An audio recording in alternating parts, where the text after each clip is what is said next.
आम आदमी पार्टी की ओर से, उनके विधायकों की ओर से जो मामला उठाया जा रहा है, ये तो गलत बात है। देखिए अमित जी, दिल्ली की भाजपा सरकार, जी। दिल्ली की यशस्वी मुख्यमंत्री श्रीमती रेखा गुप्ता जी के नेतृत्व में दिल्ली को स्वच्छ, साफ, भ्रष्टाचार मुक्त, विकसित राजधानी बनाने के लिए प्रतिबद्धता के साथ कार्य कर रही है।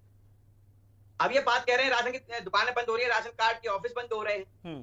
दिल्ली सरकार किसी भी राशन कार्ड की कोई ऑफिस बंद नहीं कर रही है। जो कुछ है वो बंद की गई है ताकि जो राशन व्यवस्था में डिजिटल प्लेटफॉर्म पर लाया जाए राशन व्यवस्था को, जिससे कि पारदर्शिता उसमें आए। मैं आपको बताऊं, जब आम आदमी पार्टी की सरकार थी दिल्ली में, तो कई योजनाएं ऐसी थी अमित जी, जो केवल जिसमें लाभार्थी नहीं थे, अपात्र लोग भर रखे थे। जैसे कि मैं उदाहरण दे रहा हूं आपको, जो विधवा योजना है, विधवा पेंशन योजना, उसमें 60,000 ऐसी महिलाएं थी अमित जी, आप देख लीजिएगा आंकड़े उठाकर, इसका सब जगह डिटेल पड़ी हुई है। 60,000 महिलाएं ऐसी थी जो अयोग्य थी, मतलब जिनकी 2 शादियां हो रखी थी, वो भी विधवा पेंशन का लाभ ले रही थी। 80,000 महिलाएं, सॉरी 80 नहीं, 83,000 महिलाएं ऐसी थी जो फर्जी थी, फेक थी, और वो जो है विधवा पेंशन योजना का लाभ ले रही थी, जिसके चलते दिल्ली के आम आदमी पार्टी सरकार उस समय 200 करोड़ रुपए प्रति वर्ष का घोटाला करती थी। ये आंकड़े हैं, तथ्य हैं, ये फर्जी बात नहीं कर रहा।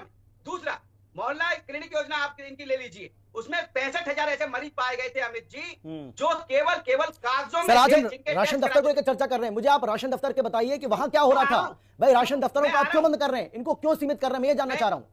आप मुझे तमाम मुद्दे गिनाइए, कोई दिक्कत नहीं मुझे उससे, लेकिन आज जिस मूल मुद्दे को लेकर हम चर्चा कर रहे हैं उसके बारे में मुझे आप बताइए कि राशन दफ्तर को आपने 61 से 8-10 तक सीमित क्यों कर दिया, उसके पीछे की वजह क्या है, मैं ये जानना चाह रहा हूं आपसे आज।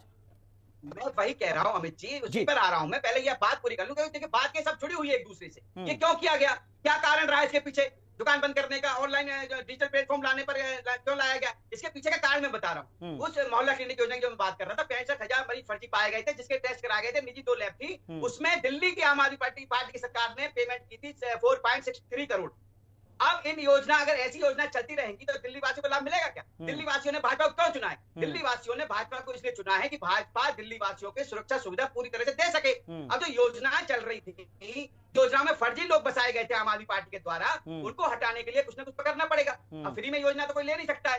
ये जो आप बात कर रहे हैं राशन व्यवस्था की, इसको डिजिटल प्लेटफॉर्म पर लाया गया है, वो इसलिए लाया गया है कि इसमें पारदर्शिता आ सके। जो राशन विक्रेता है, राशन ऑफिस में जो लोग बैठे हैं, जो राशन लेने वाले हैं, उनमें पारदर्शिता हो सके, कोई भी अपात्र लोग इस योजना का लाभ ना ले सके, केवल ये कारण है। दूसरी बात, आज ये कह रहे हैं यहाँ पर दिल्ली में राशन की दुकानें, राशन के ऑफिस बंद हो गई। अरे भाई, पंजाब में आरटीओ के ऑफिस बंद कर दी गई हैं, सारी की सारी। हमने सारी के ऑफिस बंद नहीं किए। चलिए दिल्ली तक ही सीमित रहते हैं, दिल्ली तक ही सीमित रहते हैं। मैं आता हूं आपके पास। ठीक है, पंजाब में आरटीओ ऑफिस क्यों बंद की गई आम आदमी पार्टी सरकार द्वारा? क्या गरीब आदमी, क्या